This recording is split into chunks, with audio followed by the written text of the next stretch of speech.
So last week we started with EAP setups and then we gone through the how to create standard invoice, how to create prepayment invoice, how to apply prepayment invoice, Yes. and we discussed about IDR invoice. Now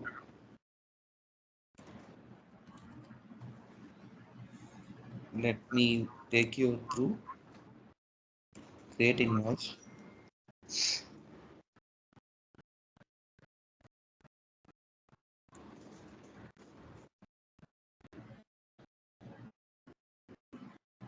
Today let us do the PO match option invoice.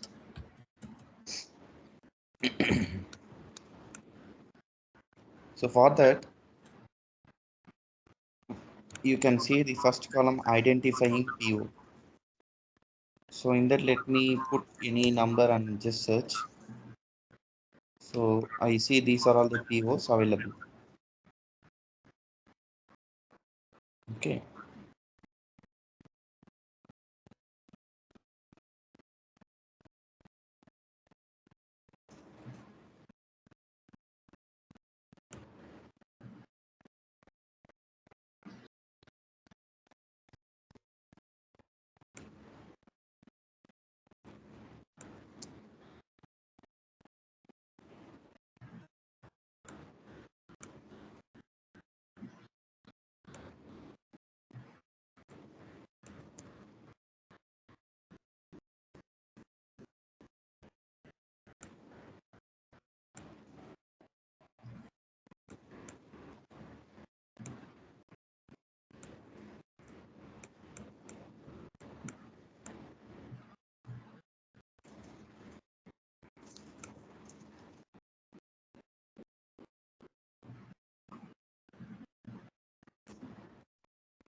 Okay. So this is the business unit we are using, right?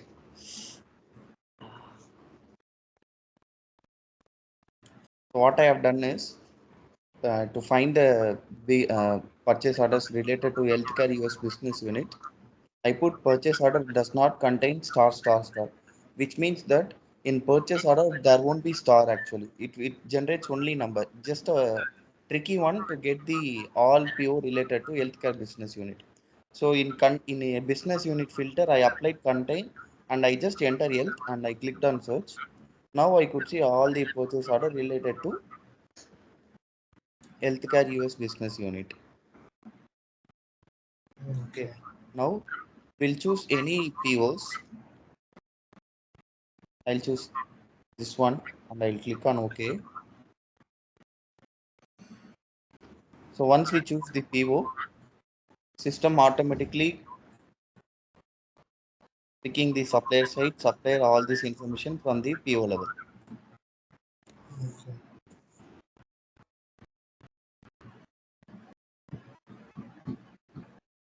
Who PO invoice 001. Now I don't know the exact amount because I don't know what is the amount in the PO. So for time being, I put 5. Now here you see the right arrow, right? You click on this, there are no lines.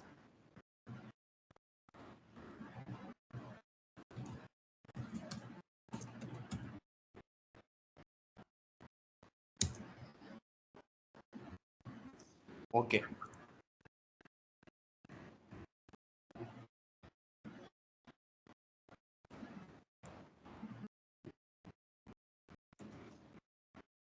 You go to purchase orders.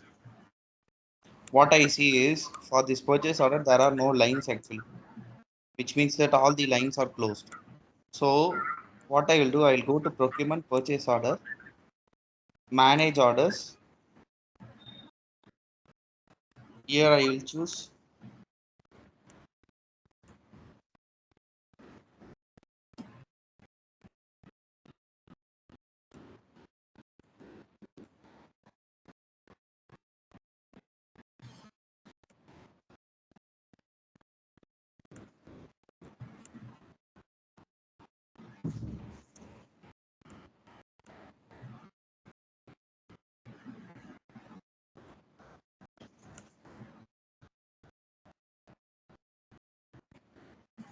Here I choose procurement BU US1 business unit status open and search.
What happened is ப்ரொக்யூமெண்ட்ல வந்து நம்மளுக்கு access இருக்கிறது இந்த பியூக்கு மட்டும்தான்.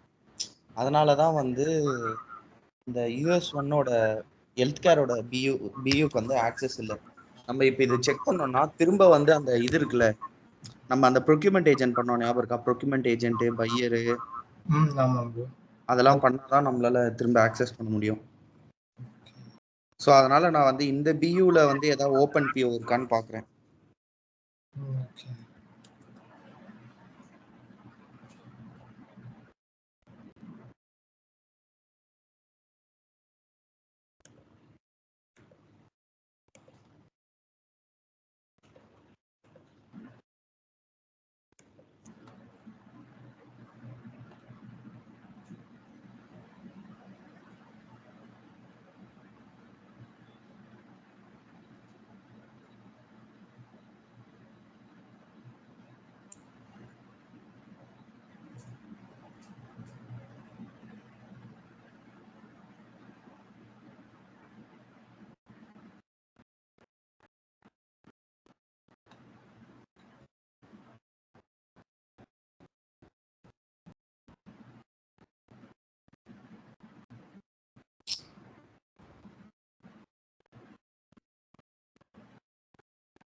இதுலயுமே line இல்லை.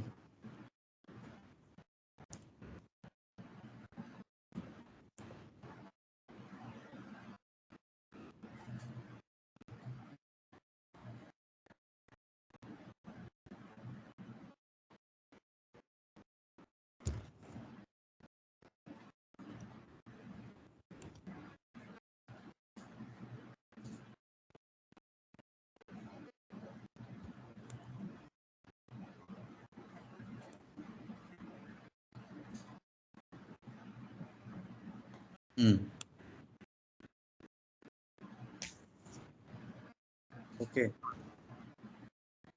இப்ப நம்ம இங்க பிஓ ஃபர்ஸ்ட் இங்க வந்து பிஓ நம்பரை என்டர் பண்ணி சர்ச் பண்ணோம்னா நம்மளுக்கு ஆக்சுவலா வந்து நம்ம இன்வாய்ஸ் கிரியேட் பண்ணும்போது நம்மளுக்கு பிஓ நம்பர் தெரியும், அதனால பிரச்சனை இல்லை. ஓகேங்களா? நம்ம இங்க பிஓ நம்பர் போட்டுட்டு இன்வாய்ஸ் நம்பர் போட்டுட்டு இங்க மேட்ச் இன்வாய்ஸ் லைன்ஸ்னு இருக்குல்ல, கிளிக் பண்ணோம்னா கிளிக் பண்ணிட்டு இங்க சர்ச் பட்டன் ஒன்று இருக்கும். ஓகேவா? இது எக்ஸ்க்ளூட் க்ளோஸ்ட் ஷெட்யூல் இருக்குல்ல, அதை டிசேபிள் பண்ணி விட்டுருங்க. க்ளோஸ் ஆன பிஓஸை காட்டாதன்ற செக் பாக்ஸ் இது. சர்ச் பண்ணீங்கன்னா இந்த பிஓக்கு அகைன்ஸ்டா என்னென்ன லைன்ஸ் இருக்கோ அது எல்லாமே வரும்.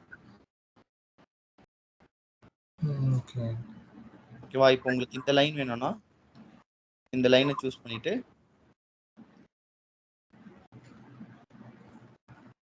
ப்ரோ அப்போ ஒரு பிஓக்கு மல்டிபிள் இன்வாய்ஸ் போடலாம்ல நம்ம?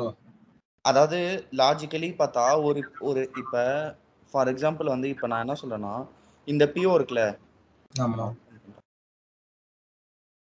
162099 இதே இங்கே ஓப்பன் ஆக மாட்டேங்குதுன்னே தெரியல, ஆக்சஸ் இல்லையா என்னன்னு தெரியல. இப்போ இந்த 162099க்கு ஆல்ரெடி வந்து இன்வாய்ஸ் போட்டாச்சு. ஓகே. சப்ளையர் வந்து ஸ்டாஃபிங் சர்வீஸா?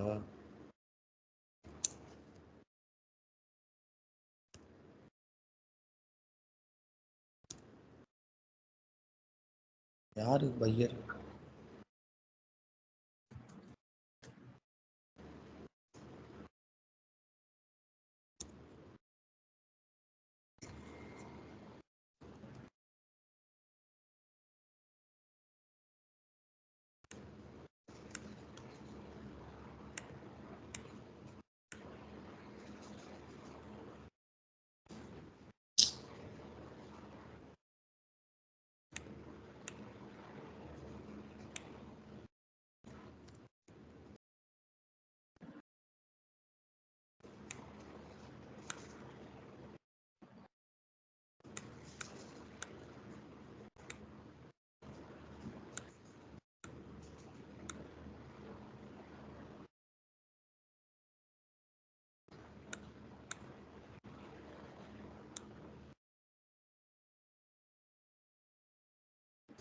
எந்த ஆர்டரும் வர மாட்டேங்குது, எனக்கு ஆக்சஸ் இல்லையா?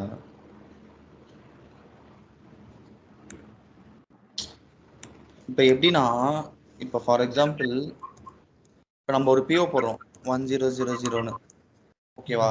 இதில் வந்து குவான்டிட்டி 1, அமௌண்ட் வந்து 100, ஓகேவா? இப்போ இந்த பிஓ போட்டுட்டு ரிசிப்ட் எடுப்பீங்களா? ஹலோ, கேக்குது. ரிசிப்ட் எடுப்பீங்க. இப்போ இதுக்கப்புறம் வந்து இன்வாய்ஸ் கிரியேட் பண்ணிட்டீங்கன்னா இந்த ரிசிப்ட்டுக்கு அகைன்ஸ்டா ஓகே இந்த பிஓவோட ஸ்டேட்டஸ் வந்து க்ளோஸ் ஆயிடும். ஏன்னா வந்து நீங்க இந்த பிஓக்கு அகைன்ஸ்டா இன்வாய்ஸ் கிரியேட் பண்ணிட்டீங்க. ஓகே ஓகேவா? இப்போ இதே பிஓக்கு திரும்ப இன்வாய்ஸ் கிரியேட் பண்ணலாம்னா கிரியேட் பண்ணலாம், ஓகேவா? பிஓ வந்து மைனஸ்ல போயிடும், பிஓட அமௌண்ட். ஓகே. சிஸ்டம்ல அலோவ் பண்ணுமான்னு கேட்டா அலோவ் பண்ணும். அதால தான் இப்போ இங்க வந்து நம்ம ஆல்ரெடி இந்த பிஓக்கு கீழே பார்த்தீங்கன்னா இங்க பாருங்க,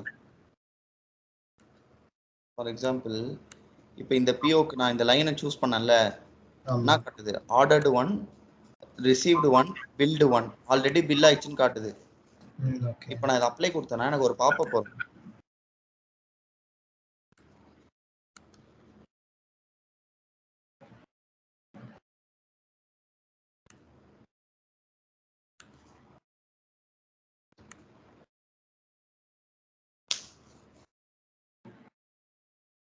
ஓவர் பில்டுன்னு ஒரு பாப்பப் வரும். ஓகே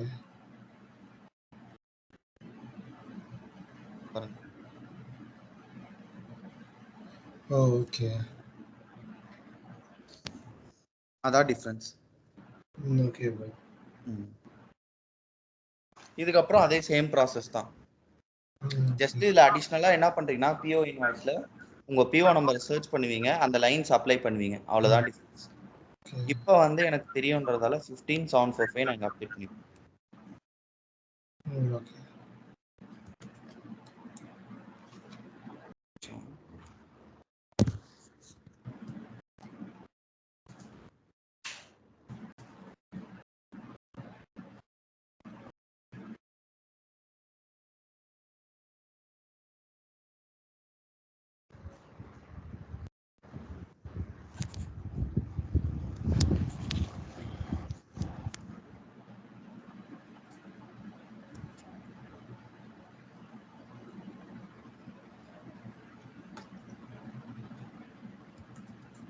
சேவ் பண்ணிட்டு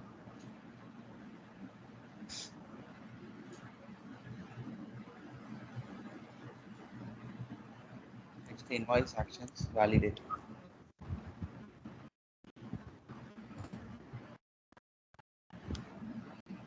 It's real.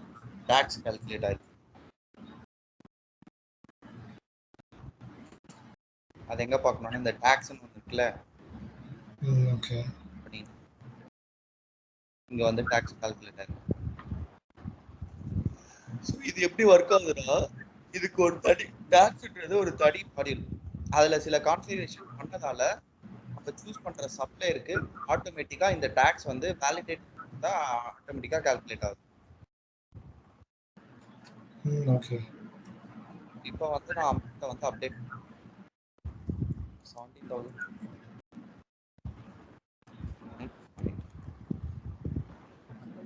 Save validate.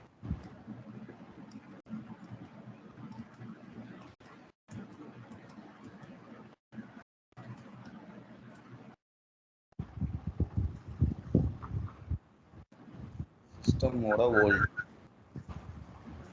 இப்ப நான் சொன்னல ஓவர் பில் ஆயிருக்குன்னு.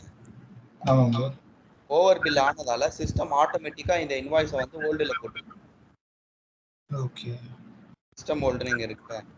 ஆமா இப்போ இதை வந்து நான் மேனுவலா ரிலீஸ் பண்றேன் மேட்ச் ஓவர் ரைட். ஓகே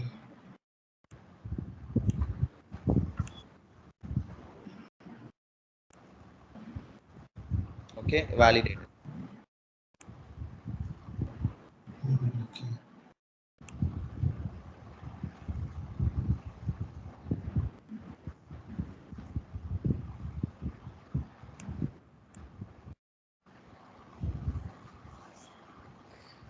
இதுல ஏதாவது டிஃபரன்ஸ் தெரியுதா உங்களுக்கு? பிஓ இன்வாய்ஸ்க்கும் நம்ம மேனுவலா கிரியேட் பண்ற மோடல்ல சேம் தானே, வெறும் ஐடென்டிஃபைங் பிஓல வந்து பிஓ நம்பர் கொடுப்பீங்க.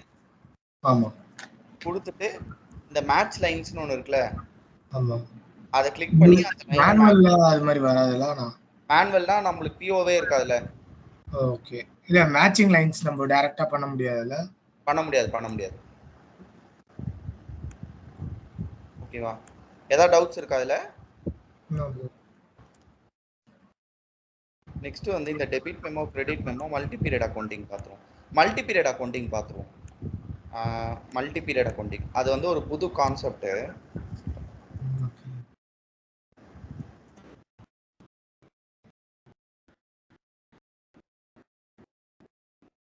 ஃபார் எக்ஸாம்பிள் நம்ம வந்து ஆரக்கிள் பர்ச்சேஸ் பண்ணியிருக்கோம்.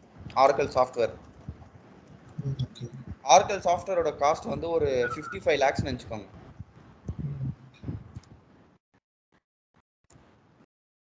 We have purchased Oracle software 55 lakhs subscription for 12 months, which includes subscription for 155 users. ஓகேவா? Okay good. ஸோ நம்ம ஆர்கல் சப்ஸ்கிரிப்ஷன் இன்னிலேருந்து எடுத்திருக்கோம் ஃபியூஷனுக்கு 155 யூசருக்கு. அதோட காஸ்ட் வந்து 55 lakhs. ஓகேவா? இப்போ நான் வந்து இந்த ஆர்கலுக்கு ஒரு பில்லு கிரியேட் பண்ணுவேன். கரெக்டா? ஆமா. ஏபியில் வந்து 55 lakhsக்கு ஒரு இன்வாய்ஸ் கிரியேட் பண்ணி பேமெண்ட் பண்ணுவேன். கரெக்டா? ஆமா. பட் ஆனால் வந்து இந்த சப்ஸ்கிரிப்ஷன் வந்து 12 monthsக்கு. அப்படின்னா இது May 24 to May 25. கரெக்டா?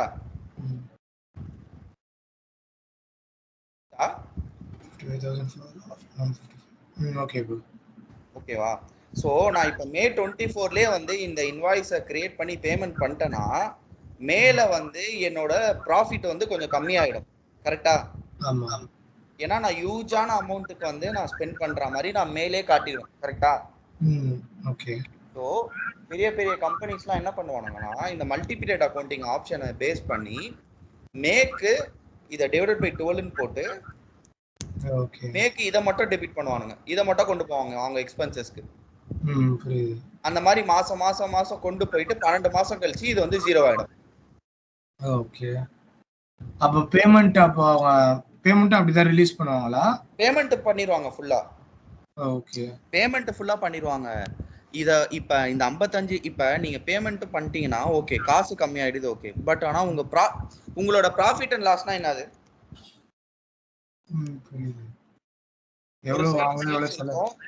ஒரு சைடு உங்க எக்ஸ்பென்சஸ் இருக்கும், இது ரெண்டுத்துக்கும் மைனஸ் பண்ணாதானே உங்களுக்கு ப்ராஃபிட்டா லாஸான்னு தெரியும். கரெக்டா? ஆமா. இப்போ உங்களோட சேல்ஸ் இந்த மாசம் வந்து 1 லட்சம் தான் அப்படின்னு வச்சுக்கோங்க. நீங்க ஆர்கல் சாஃப்ட்வேர் வாங்கினதால எக்ஸ்பென்சஸ்ல எவ்வளவு இருக்கும் இந்த சைடு? அப்படியே 54,000 லாஸ்ல இருக்கும். 55,000 இருக்கும். அப்பனா நீங்க இப்ப மே மந்த்துக்கு ப்ராஃபிட் அண்ட் லாஸ் பாத்தீங்கன்னா உங்களுக்கு எவ்வளவு காட்டும் லாஸ்? 54,000 54 lakhs காட்டும். சாரி 54 lakhs இத வந்து ஒரு பப்ளிக் லிமிடெட் வந்து இந்த மாதிரி இந்த அக்கவுண்டிங்க பிராக்டிஸ் பண்ணாங்கன்னா அவங்களோட ஷேர்லாம் கம்மியாகும். கரெக்டா? ஆமா. ஷேர் பிரைஸ்ல இருந்து எல்லாமே அஃபெக்ட் ஆகும். ஸோ அதுக்கு தான் மல்டி பீரியட் அக்கௌண்டிங்னு ஒரு கான்செப்ட் வந்தது. அதாவது அக்ரூவல் கான்செப்ட். நீ என்ன பண்ணனா டைரக்டா 55 lakhs வந்து நீ டெபிட் பண்ணாத. எதனாலனா 55 lakhs வந்து உண்டு மே மந்தோட ஸ்பெண்டிங் கிடையாது. 12 monthsக்கான அமௌண்ட் தான் அது. ஸோ அதனால வந்து நீ அக்ரூவ் பண்ணி யூஸ் பண்ணு அப்படின்னு ஒரு கான்செப்ட் வந்துச்சு. Okay bro. குட். அக்கவுண்ட்ஸ்ல அந்த ஆப்ஷன் தான் அந்த மல்டி பீரியட் அக்கௌண்டிங். இதுக்கு ஒண்ணுமே இல்லை, சிம்பிள் தான். நம்ம எந்த செட்டப்பும் பண்ண போறதில்ல, எதுவும் பண்ண போறதில்ல. பை டிஃபால்ட்டா இந்த ஆப்ஷன் வந்து நம்ம ஃபியூஷன்ல இருக்கு. இப்போ நான் அந்த இது சூஸ் பண்றேன், சப்ளையர் சூஸ் பண்றேன்.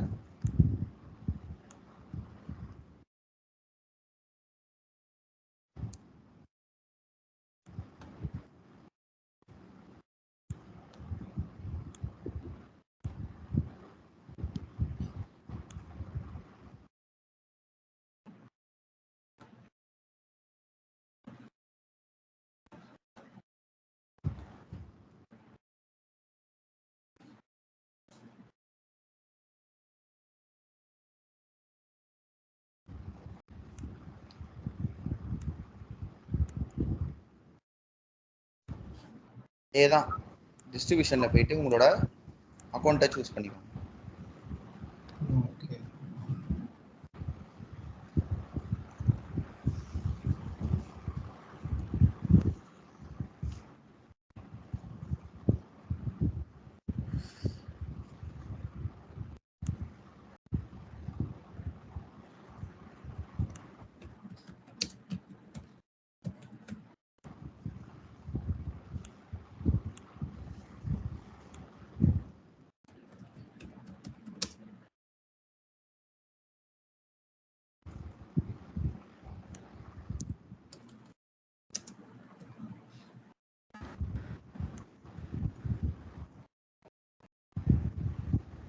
நான் அந்த சப்ஸ்கிரிப்ஷன் சூஸ் பண்றேன்.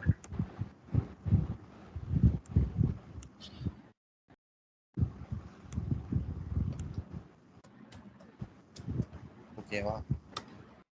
நான் ஓகே கொடுத்துட்டு இங்க வியூல போயிட்டு காலம்ஸ்ல வந்து ஷோ ஆல் அப்படி கொடுத்தீங்கன்னா ஓகே.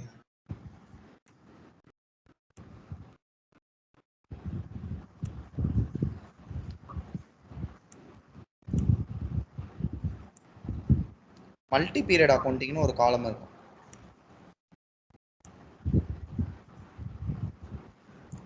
அதை இனேபிள் பண்ணிட்டோம். நம்ம ஷோ ஆல் கொடுத்ததால அது இனேபிள் ஆயிருக்கும். அதுக்கு நம்ம எப்படி பண்ணோம்னா இங்க ரைட் டிராப் டவுன் ஆரோ இருக்குல்ல, கிளிக் பண்ணிட்டு இங்க multi period accounting start date let's say இதுல இருந்து மே 2025. ஓகே. 25 வரையும் அக்ரூவல் அக்கௌண்ட்.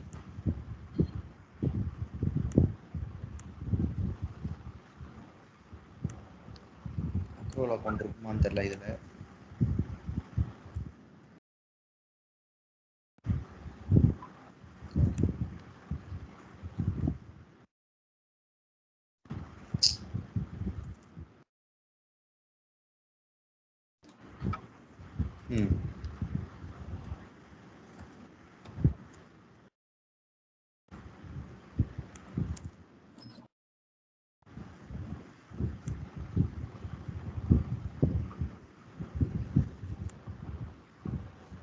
ஓகே, நான் இது அக்ரூட் எக்ஸ்பென்சஸ் இந்த அக்கௌண்ட்டை சூஸ் பண்றேன். சூஸ் பண்ணிட்டு ஓகே கொடுத்துருங்க. ஓகேவா? நான் என்ன கொடுத்தா மல்டி பீரியட் அக்கௌண்ட்டுக்கு ஸ்டார்ட் டேட் கொடுத்தேன், எண்ட் டேட் கொடுத்தேன், அக்ரூவல் அக்கௌண்ட் கொடுத்தேன். அதுக்கப்புறம் நான் ஒண்ணுமே பண்ணல. நான் இதை சேவ் பண்றேன். சேவ் பண்ணிட்டு வேலிடேட் பண்றேன்.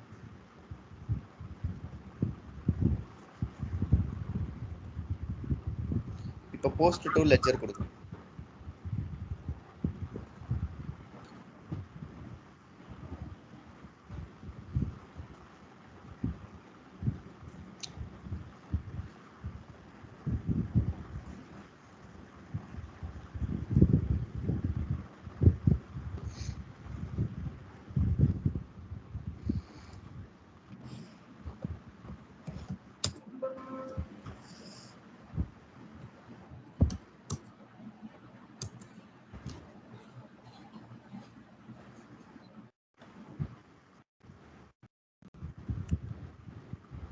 எரர்ல முடியுது.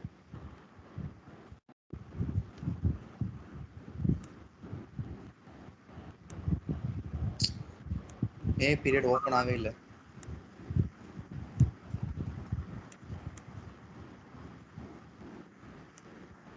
பீரியட் மட்டும் ஓப்பன் பண்ணிட்டு வந்துடுறேன் இந்த இன்ஸ்டன்ஸ்ல. ஓகே.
ஏப்ரல் ஓப்பன்ல இருக்கு.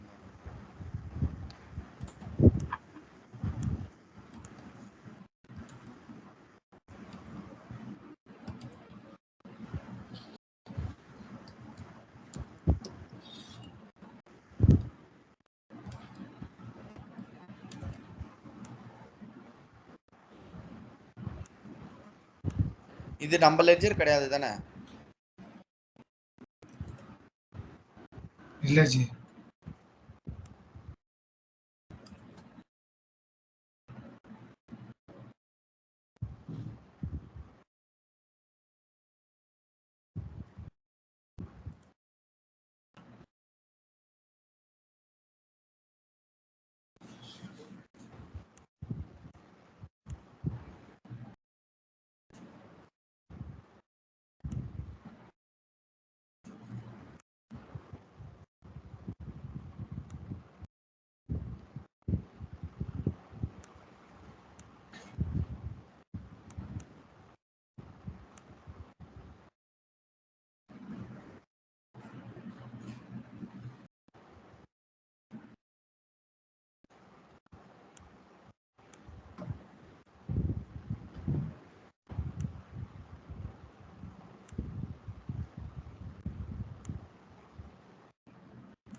ஆக்சஸ் கொடுத்துருக்கேன் நம்ம லெட்ஜருக்கு. அது எப்போ ரிஃப்ளெக்ட் ஆகும்னு தெரியல.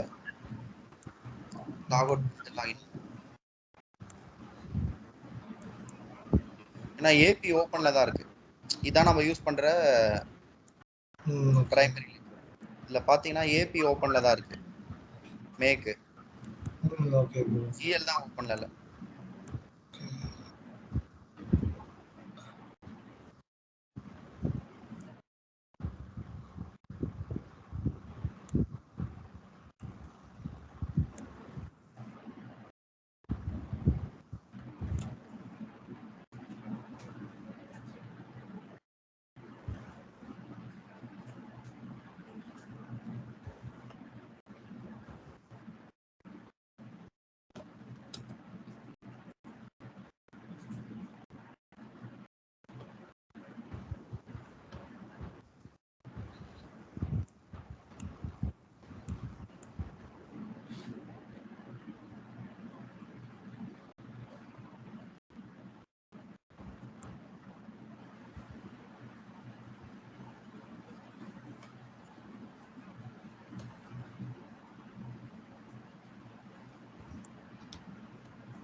கொஞ்ச நேரம் வெயிட் பண்ணுங்க, இது ரிஃப்ளெக்ட் கிடைக்கும்.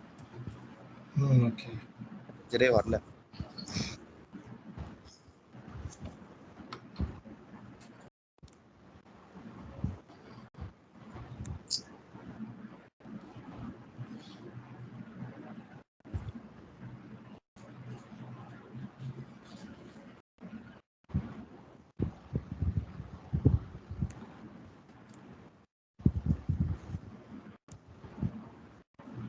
அதுக்குள்ள பியூலே போட்டல்.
ப்ரீபேமெண்ட்ஸ் போடுறேன்.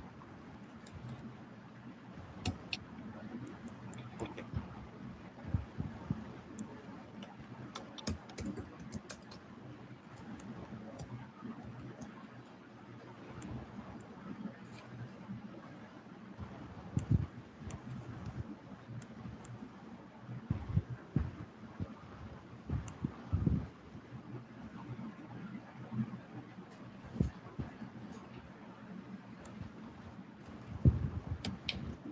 Distribution is credits.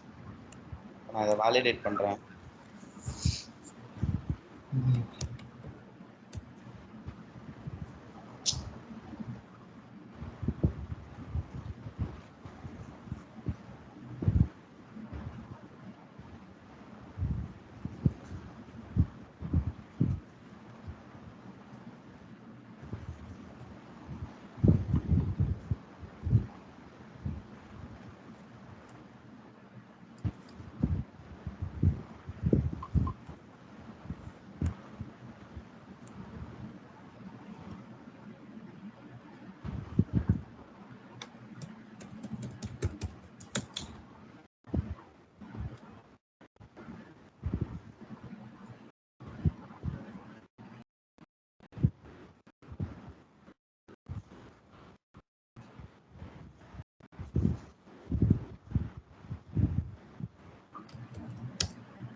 இதை வேலிடேட் பண்ணிட்டு போஸ்ட் டு லெட்ஜர் கொடுங்க. Okay.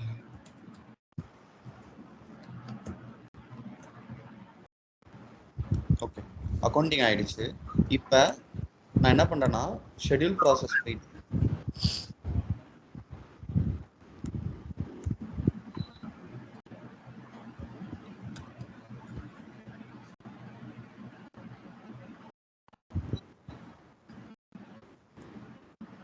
create multi period accounting அப்படின்னு ஒரு ப்ரோக்ராம் இருக்கு. அதுல payables, computer ledger,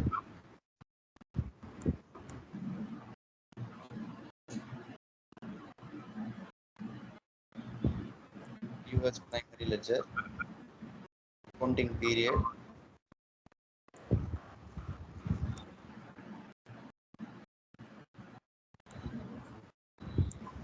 (0524) transfer ledger, MBA journal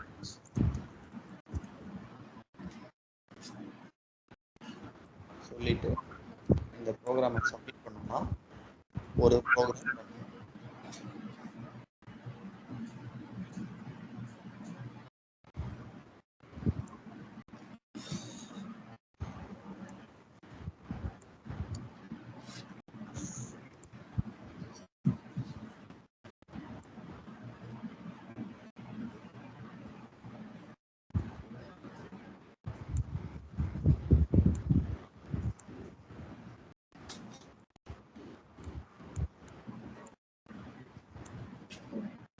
once இது ரன் ஆகி முடிஞ்சதுன்னா சிஸ்டம் வந்து அந்த ஜேர்னல் என்ட்ரியை வந்து ஸ்ப்ளிட் பண்ணிடும்.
இவ்வளவு நேரம் ரன் ஆகுது இந்த இன்ஸ்டன்ஸ்ல எல்லாமே. இதெல்லாம் நார்மலா ப்ரொடக்ஷன் எல்லாம் ஒரு நிமிஷம் கூட ஆகாது. ஓகே. பட்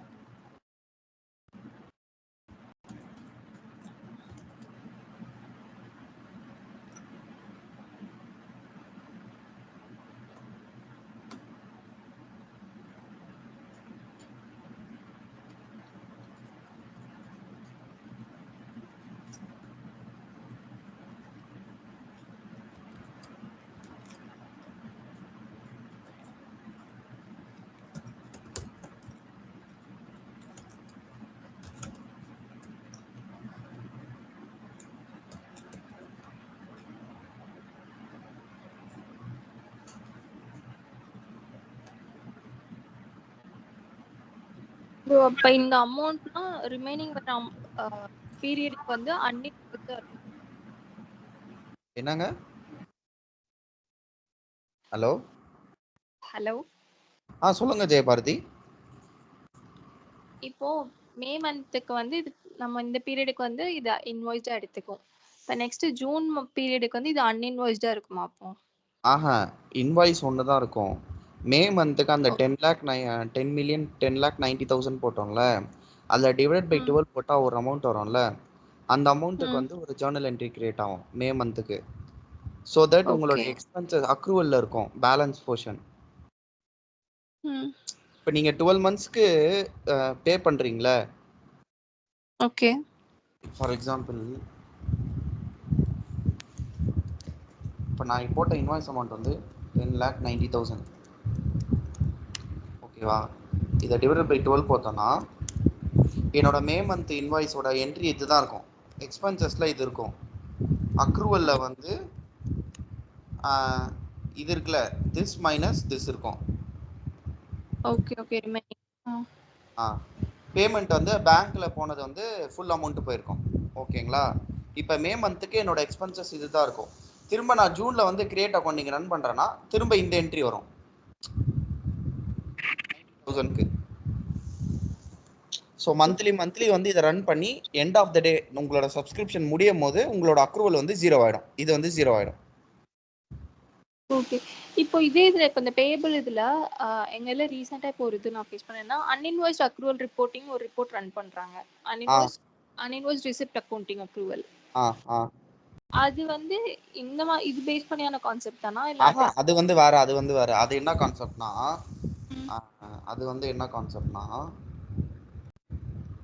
நீங்க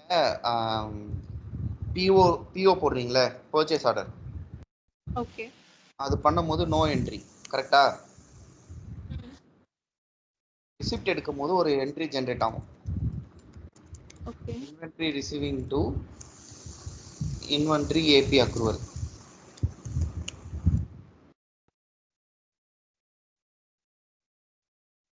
டெபிட், இது கிரெடிட். ஓகேவா? அதுக்கப்புறம் நீங்க அந்த ரிசிப்டை டெலிவரி பண்றீங்கன்னா மெட்டீரியல் டெபிட் ரிசீவிங். இன்வாய்ஸ் போட்டிங்கன்னா இந்த பிஓக்கு அகைன்ஸ்டா உங்களோட இன்வென்ட்ரி ஏபி அக்ரூவல் வந்து டெபிட் ஆகும், லயபிலிட்டி வந்து கிரெடிட் ஆகும். ஓகேவா? ஸோ இப்போ நல்லா பார்த்தீங்கன்னா இந்த இன்வென்ட்ரி ரிசீவிங்கும் இந்த இன்வென்ட்ரி ஏபி அக்ரூவலும் ஒரு கிளியரிங் அக்கௌண்ட் உங்களோட ட்ரையல் பேலன்ஸ்ல. ஓகேவா? இப்போ நீங்க ரிசிப்ட் மாதிரியும் பண்ணிருக்கீங்க, ரிசிப்ட் வரையும் இது வரையும் தான் பண்ணிருக்கீங்க. பண்ணி நீங்க ட்ரையல் பேலன்ஸ் எடுத்தீங்கன்னா உங்களோட இன்வென்ட்ரி ரிசீவிங்ல வந்து பேலன்ஸ் காட்டும். கரெக்டா? Okay, okay. ஓகேவா? அதே நீங்க டெலிவரி பண்ணதுக்கு அப்புறம் ட்ரையல் பேலன்ஸ் எடுத்தீங்கன்னா உங்களோட இன்வென்ட்ரி ரிசீவிங் வந்து 0 பேலன்ஸ் காட்டும். பட் ஆனா மெட்டீரியல் அக்கௌண்ட்ல பேலன்ஸ் போயிடும், ஏபி அக்ரூவல்ல பேலன்ஸ் இருக்கும். கரெக்டா?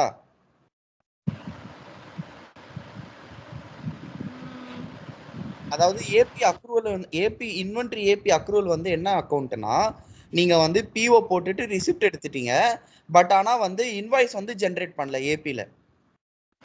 ஓகே, புரியுது. ஸோ அப்போ இன்வாய்ஸ் ஜெனரேட் பண்ணாததால உங்களோட ஏபி அக்ரூவல்ல வந்து பேலன்ஸ் இருக்கு. இதே நீங்க இன்வாய்ஸ் கிரியேட் பண்ணிட்டீங்கன்னா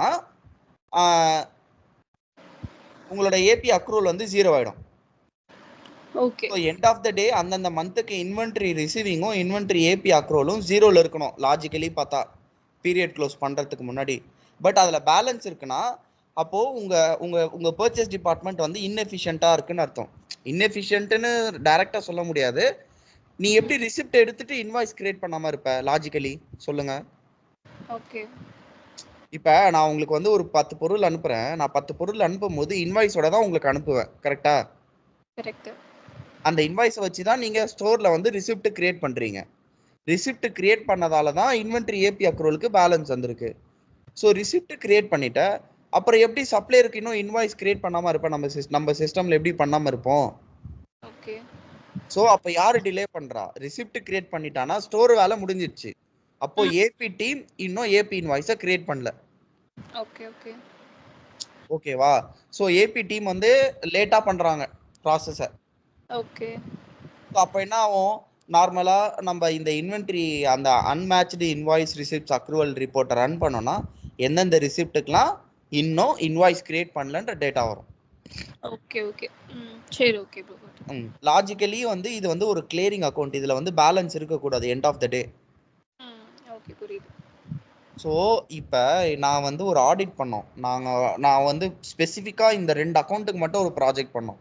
இந்த இன்வென்ட்ரி ஏபி அக்ரூவலில் 10 கோடி மேலே இருக்கு பேலன்ஸ் அக்யூமுலேட் ஆகி டிபியில்.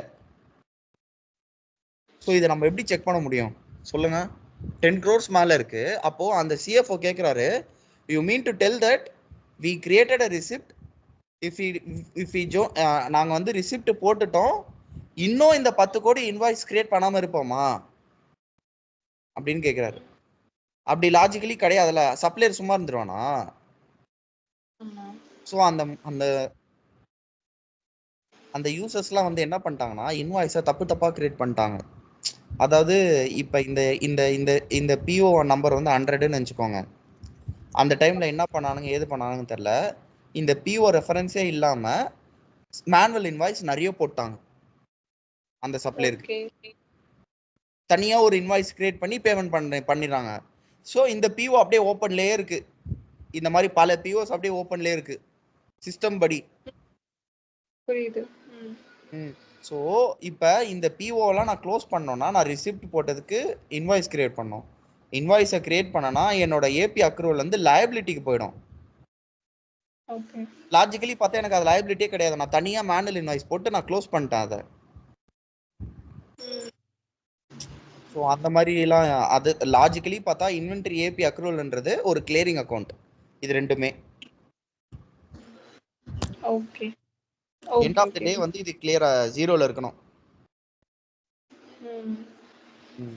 மேட்ச் ஆகணும். சேம். ஆமா. ஓகே புரிஞ்சுச்சா? லைட்டா புரிஞ்சுச்சு. பட் ஓகே கான்செப்ட் புரியுது எப்படின்னு.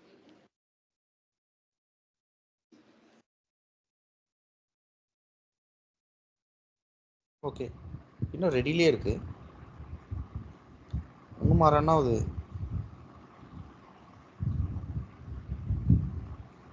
சரி நான் செக் பண்ணி பார்க்குறேன் இப்போ.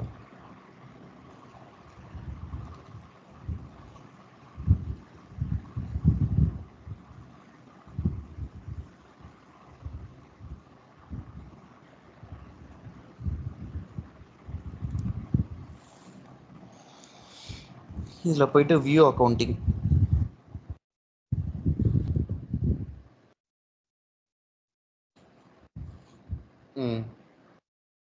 இது பார்த்தீங்களா? 76,923. Hello yes bro.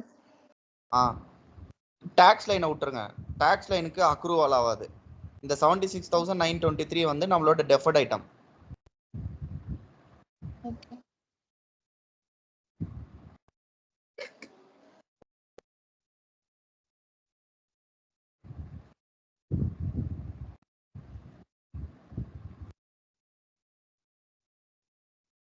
இப்போ 10 lakh போட்டாங்க தான் வந்து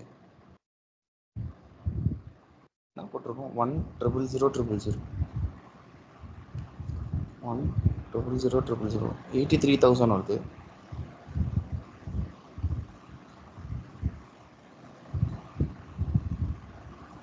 நம்ம புக் பண்ணது 1 lakh 10 lakhs வித்ஹோல்டிங் டேக்ஸ் வேற இருக்கா? சச்சை.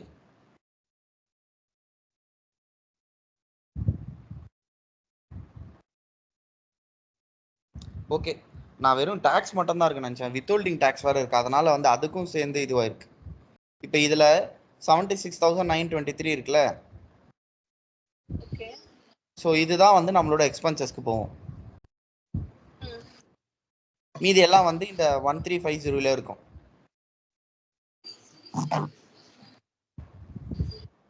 அதான் கான்செப்ட். ஸோ உங்களோட எக்ஸ்பென்சஸை வந்து ஸ்ப்ளிட் பண்ணுறதுக்கு தான் இந்த இது மந்த்லி. ஏன்னா அது 1 மந்த்துக்கான எக்ஸ்பென்சஸ் இல்லை, ஹோல் இயர்க்கான எக்ஸ்பென்சஸ். ஏன்னா ஜிஎல்ல போய் பார்ப்போம். ஜிஎல்ல போனீங்கன்னா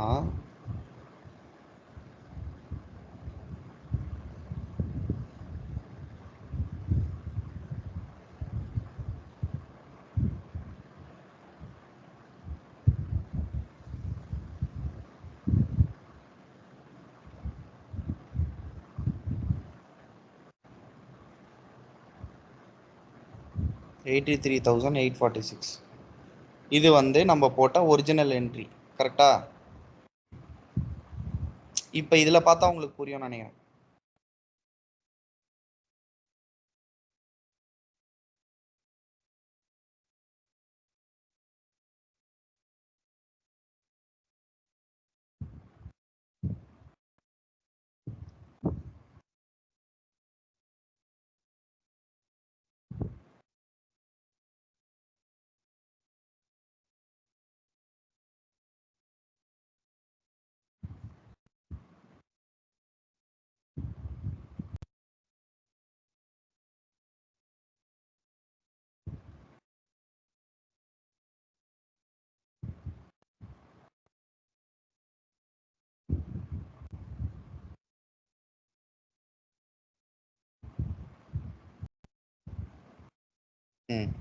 இப்போ நம்ம போட்டோம்ல இன்வாய்ஸ்.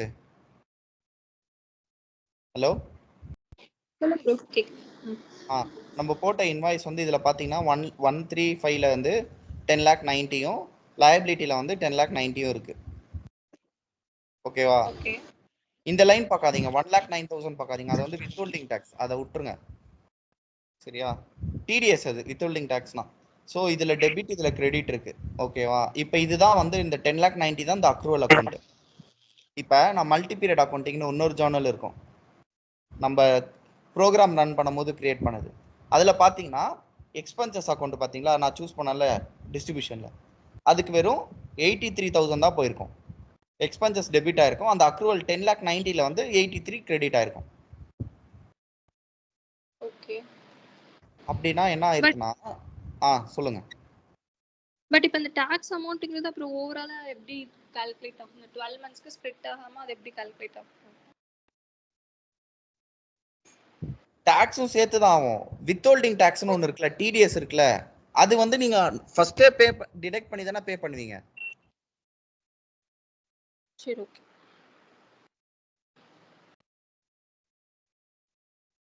அதாவது இது எப்படி கால்குலேட் பண்ணிருக்குன்னா,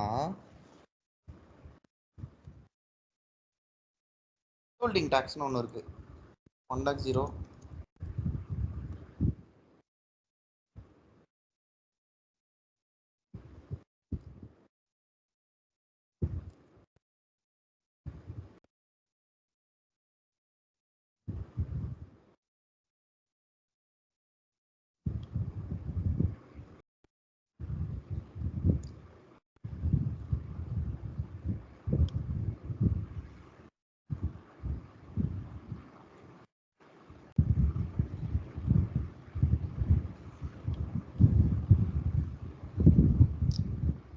$10,90,000.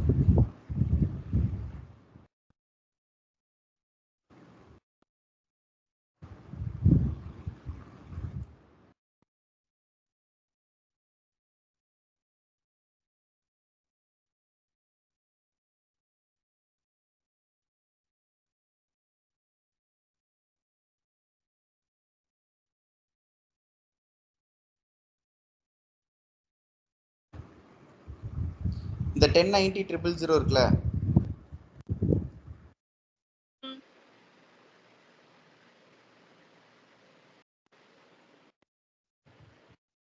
அது வந்து எந்த அக்கௌண்ட்ல இருக்கு? 13,500 இருக்கு. கரெக்டா? அது வந்து டெபிட்ல இருக்கு. கிரெடிட் வந்து சாரி, இதான கிரெடிட். கிரெடிட் வந்து 22,100 சேம் அமௌண்ட். ஓகேவா? இப்போ என்னோட மல்டி பீரியட் இன்வாய்ஸ்க்கு போகிறோம்.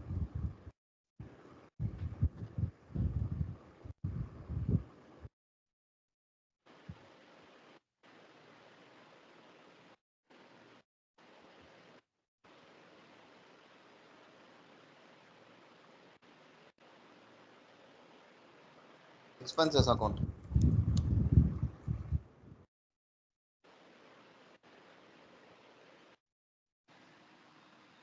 Accrual account. ஸோ மே மந்த்துக்கு என்னோட பேலன்ஸ் வந்து அந்த அக்ரூவல் அக்கௌண்ட்ல இது இருக்கும். இந்த மாதிரி நீங்க எத்தனை மாசம் சூஸ் பண்ணீங்களோ, ஸ்டார்ட் டேட் எண்ட் டேட் கொடுத்தால இன்வாய்ஸ்ல, ஓகே அந்தந்த மந்த்துக்கு நீங்க create multi period accounting choose பண்ணி ரன் பண்ணீங்கன்னா எல்லா மந்த்துக்கும் இந்த மாதிரி 83, 846, 83, 846ன்னு 12 மாசத்துக்கு ரன் ஆகி எண்ட் ஆஃப் த இயர் 10,90,000 வந்து ஜீரோ ஆயிடும். ஸோ நீங்கள் இன்வாய்ஸ் போடும்போது உங்களோட அக்ரூவல் அக்கௌண்ட்டில் இருக்கு. மல்டி பீரியட் அக்கௌண்டிங் ரன் பண்ணோடனே உங்களோட எக்ஸ்பென்சஸ் அக்கௌண்ட்டுக்கு டெபிட் ஆகிட்டு கிரெடிட் வந்து இந்த அக்கௌண்ட்டுக்கு போகுது. அதனால தான் இதுவும் நல்லிஃபை ஆகுது. ஸோ இந்த 10,90,000 மைனஸ் 83 போட்டால் இதுதான் பேலன்ஸ், அக்ரூவல் பேலன்ஸு. பிஎன்எலுக்கு போகிறது வந்து இது 83,846. Okay bro. ஓகேவா? ஸோ இப்போ இது மே மந்த்துக்கு. திரும்ப ஜூன் மந்த்துக்கு create multi period account invoice create பண்ண மாட்டோம். வெறும் அந்த ஜேர்னல் என்ட்ரி கிரியேட் பண்ணுறதுக்கு மட்டும் அந்த ப்ரோக்ராமை ரன் பண்ணுவோம் அந்த பீரியடுக்கு. இந்த மாதிரி மந்த் ஆன் மந்த் அவங்க பண்ணுவாங்க. Okay okay. ஸோ இதுதான் கான்செப்ட். புரியுதா? புரியுது. இன்னும் எது பெண்டிங் இருக்கு? Foreign currency, debit memo, credit memo, invoice creation, அதுக்கப்புறம் பேமெண்ட்ஸ். ஓகே சரி, ஓகே. நான் நாளைக்கு திரும்ப நம்ம அப்படியே கண்டினியூ பண்ணுவோம். ஓகே. ஒரே ஒரு டவுட் ப்ரோ. இப்போ இந்த மல்டி பீரியட் அக்கௌண்டிங்கிறதும் இந்த ப்ரீபேமெண்ட் இன்வாய்ஸும் எப்படி டிஃபர் ஆகுது? அது கொஞ்சம் கன்ஃபியூஸ் ஆயிடுச்சு. ப்ரீபேமெண்ட் இன்வாய்ஸ் நம்ம சேம் இதே மாதிரி தானே பார்த்தோம். இப்போ நீங்க அதுல இன்னொரு ஆப்ஷன் அப்ளை ப்ரீபேமெண்ட் சொன்னா ப்ரீபேமெண்ட் இன்வாய்ஸ்ல வந்து ப்ரீபேமெண்ட் இன்வாய்ஸ்ன்றது நீங்க வந்து சப்ளையருக்கு அட்வான்ஸா பேமெண்ட் பண்றீங்க. அதுக்கு மந்த்லிலாம் இன்வாய்ஸ் வராது. டைரக்டா நீங்க கொடுக்குற அமௌண்ட் வந்து ஒரு ப்ரீபேமெண்ட் அக்கௌண்ட்ல இருக்கும். நீங்க இன்வாய்ஸ் கிரியேட் பண்ண வந்து நீங்க வந்து என்ன பண்ணுவீங்கன்னா உங்களோட இன்வாய்ஸ் வந்து அந்த ப்ரீபேமெண்ட்டுக்கு அகைன்ஸ்டா அப்ளை பண்ணுவீங்க. இதுல வந்து எப்படின்னா இப்ப நீங்க இதெல்லாம் இருக்குல்ல, ஓடிடி ஆப்ஸ்லாம் சப்ஸ்கிரிப்ஷன் இருக்குல்ல, அதுக்கு முன்னாடியே நம்ம சப்ஸ்கிரைப் பண்ணிடுறோம். பட் ஆனா பேமெண்ட் 12 மாசம் கழிச்சா பண்றோம். இல்ல ஃபர்ஸ்டே பண்ணிடுறோம். ஃபர்ஸ்டே பண்ணிடுறோம். 3 மந்த்ஸ்க்கு இப்போ நீங்க சப்ஸ்கிரிப்ஷன் எடுக்கிறீங்கன்னா ஃபர்ஸ்டே பேமெண்ட் பண்ணிடுறோம். ஸோ இப்போ பெரிய பெரிய கம்பெனிஸ்லாம் வந்து அந்த மாதிரி பல என்ன சொல்றது, திடீர்னு வந்து ஆரக்கிள் இம்ப்ளிமெண்டேஷன் பண்றாங்க. அதுக்கு கன்சல்டிங் ஃபீஸ் வந்து ஹியூஜ் அமௌண்ட் பே பண்றாங்க. ஓகே, பட் அந்த கன்சல்டிங் ஃபீஸ் வந்து அந்த மந்த்துக்கு மட்டும் கிடையாது. அந்த இம்ப்ளிமெண்டேஷன் ஃபேஸ் வந்து ஒரு 1 இயர் நடக்குதுன்னா 1 இயர்க்கான அமௌண்ட் அது. ஸோ அதை எடுத்துட்டு போயிட்டு அந்த மந்த்தே பிஎன்எல் டெபிட் பண்ணாங்கன்னா அவங்களோட பிஎன்எல் வந்து நல்லா இருக்காது பார்க்கறதுக்கு. ஓகே. ஸோ அந்த இதுக்காக தான் இந்த மல்டி பீரியட் அக்கௌண்டிங் கான்செப்ட் கொண்டு வந்தாங்க. Okay okay. ஓகே சரி, ஓகே. நம்ம திரும்ப நாளைக்கு கண்டினியூ பண்ணுவோம். Okay, thank you, thanks.